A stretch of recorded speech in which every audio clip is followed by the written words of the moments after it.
Have you ever noticed that some of the nicest people you know are actually not that helpful in a crisis?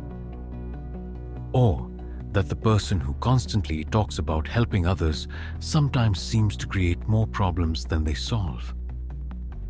There's a strange contradiction at the heart of human goodness that Carl Jung recognized decades ago.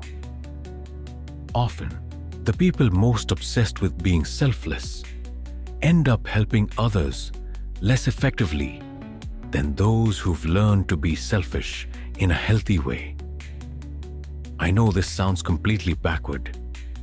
We've all been taught that selfishness is bad and selflessness is good. But Jung discovered something more nuanced and powerful. True selflessness, the genuine ability to help others effectively, paradoxically requires a strong, healthy sense of self first. I remember when this insight first hit me. I was working with a non-profit organization where one volunteer, let's call her Maria, was constantly burning out. She would take on endless responsibilities, never say no to anyone's request, and work herself to exhaustion. She prided herself on being completely selfless. Yet despite her intentions, Maria was actually one of our least effective volunteers. She would commit to more than she could handle, miss deadlines because she was overextended, and sometimes even resent the very people she was trying to help. Meanwhile, another volunteer, who was much more boundaried about her time and energy, consistently made a bigger impact.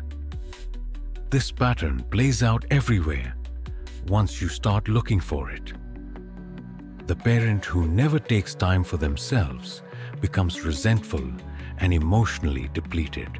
The friend who can never say no becomes increasingly unreliable. The caregiver who neglects their own needs eventually has nothing left to give. Jung would say these problems stem from a fundamental misunderstanding of what true giving requires. He recognized that genuine selflessness isn't about having no self. It's about having a strong, integrated self, capable of genuine connection and contribution. This insight turns conventional wisdom on its head. Most of us are taught that being good means putting others first, denying our own needs, and sacrificing our interests for the greater good. Jung saw that this approach not only fails to create the positive impact we intend, but often leads to the opposite result. Let me share something I witnessed that perfectly illustrates this paradox. A few years ago, I knew two people who both wanted to help address homelessness in their community. The first person, driven by a desire to be totally selfless, jumped immediately into volunteering at every opportunity, gave money to anyone who asked, and constantly talked about how everyone should do more to help others. Within 6 months, she was completely burned out, financially strained, and had alienated many of the people she wanted to help with her frantic boundary-crossing approach. Her selflessness ultimately prevented her from making a sustained contribution. The second person took a different approach. She first spent time developing her own understanding of the issue, recognized her personal limits, built specific skills she could contribute, and created sustainable boundaries around her involvement. She sometimes declined requests that didn't fit her capacity. She took breaks to recharge. Some might have called her more selfish with her resources. Yet 5 years later, she's still making a meaningful difference, has developed valuable expertise, and has earned the trust of the community she serves. Her apparently more selfish approach led to genuinely more helpful outcomes. This is exactly what Jung was talking about. True selflessness isn't about having no self. It's about having a developed, integrated self, capable of genuine connection and contribution. Jung traced this misunderstanding to our confusion about what the self actually is.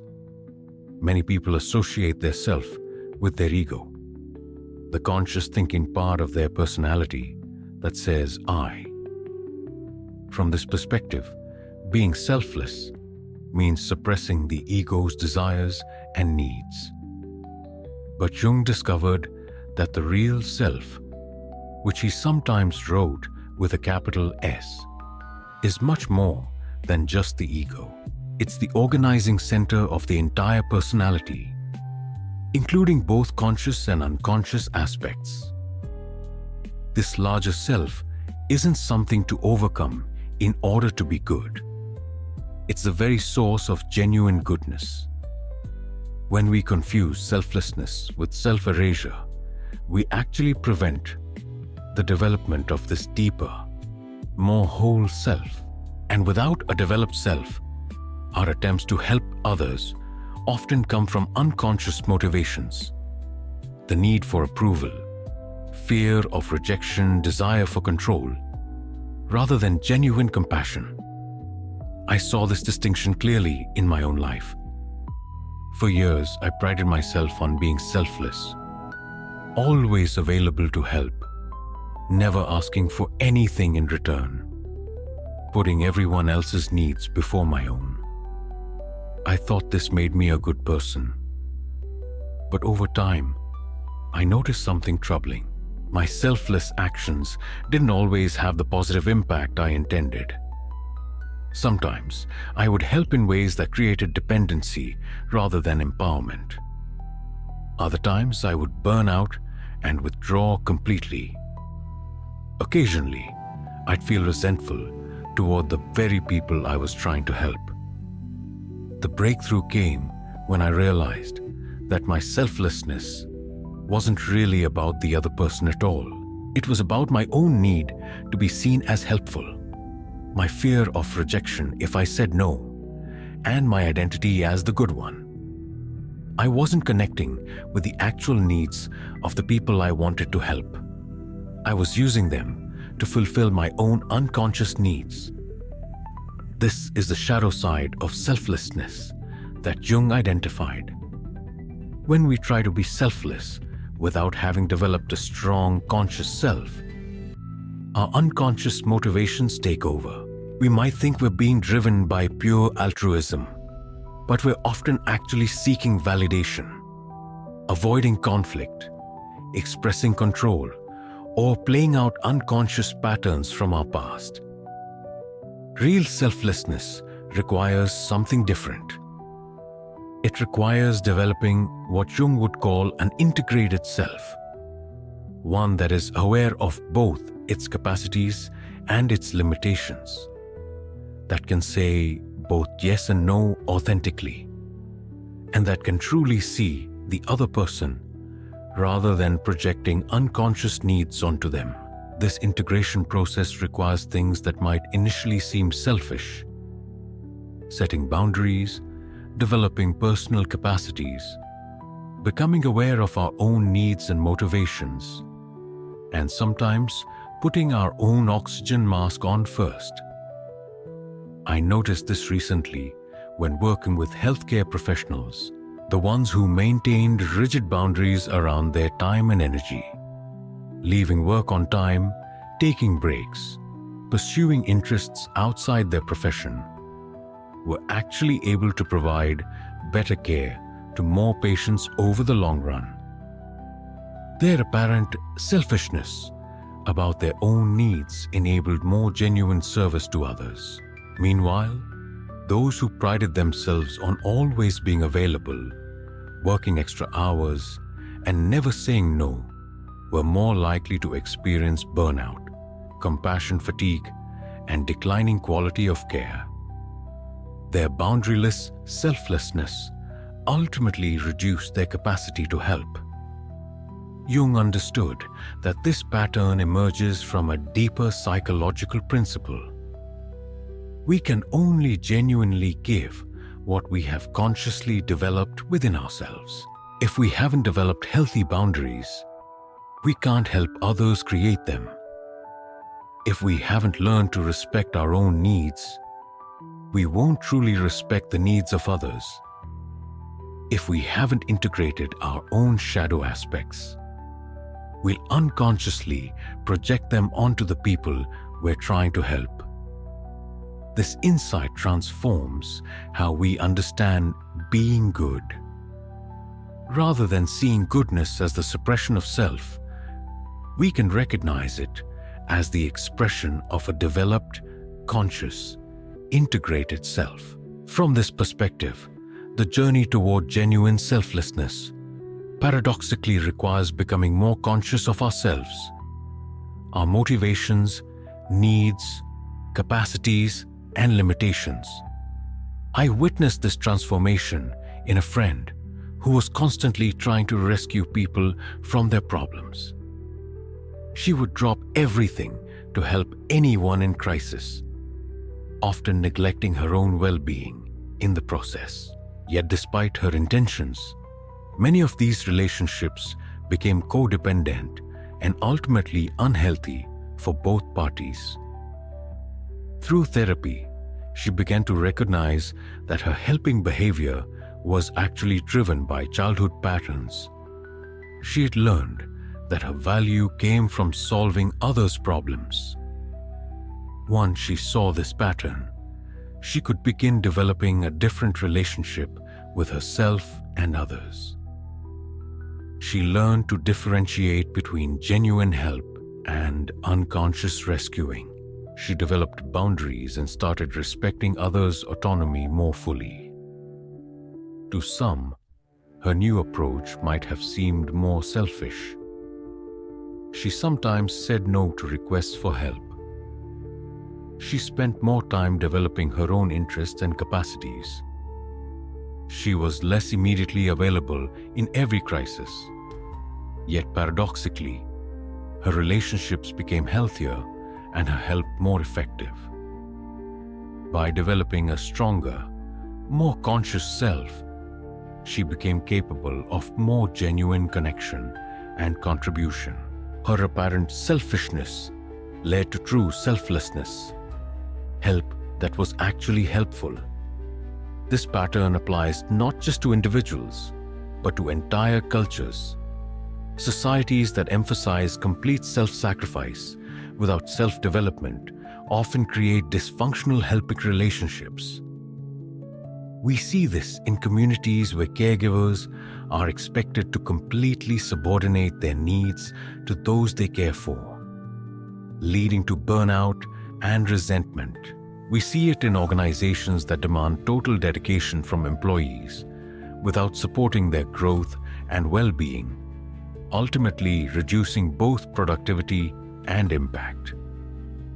Jung recognized that genuine service to others requires a developmental journey. We must first develop a strong ego, the capacity to differentiate ourselves from others, to recognize our own needs and boundaries, and to function effectively in the world. Only then can we begin the process of expanding beyond egocentricity toward a more integrated, conscious selfhood capable of genuine compassion. This developmental perspective helps explain why the most effectively compassionate people often aren't those who have always been selfless. They're people who have developed strong selves and then learn to expand beyond pure self-interest. Not by negating the self, but by integrating it into a larger sense of connection and purpose. I think of a mentor who had an extraordinary capacity to be present with others in suffering. He could sit with the dying, comfort the bereaved, and support people through their darkest moments, all while maintaining his own center and avoiding burnout. His capacity for compassion didn't come from denying himself. It came from decades of personal development, therapy, meditation, creative expression, community building, that had helped him develop a strong, integrated sense of self. This development wasn't selfishness. It was the necessary foundation for his remarkable selflessness. Jung would say this mentor had engaged in the process of individuation, the lifelong journey toward wholeness that integrates both conscious and unconscious aspects of the personality. Through this process, the ego, which begins life completely self-centered, gradually becomes reconnected to the larger self, which includes both personal uniqueness and universal connection. This developmental journey transforms our understanding of selflessness. Instead of seeing it as the negation of self, we can recognize it as the expression of a more whole, integrated self, one that includes both personal boundaries and transpersonal connection. From this perspective, the path toward genuine goodness isn't about becoming less of who you are. It's about becoming more fully who you are, integrating both your uniqueness and your connection to something larger. I found that this understanding transforms how we approach helping others. Instead of trying to erase ourselves in service, we can ask, what genuine capacities have I developed that might be useful here?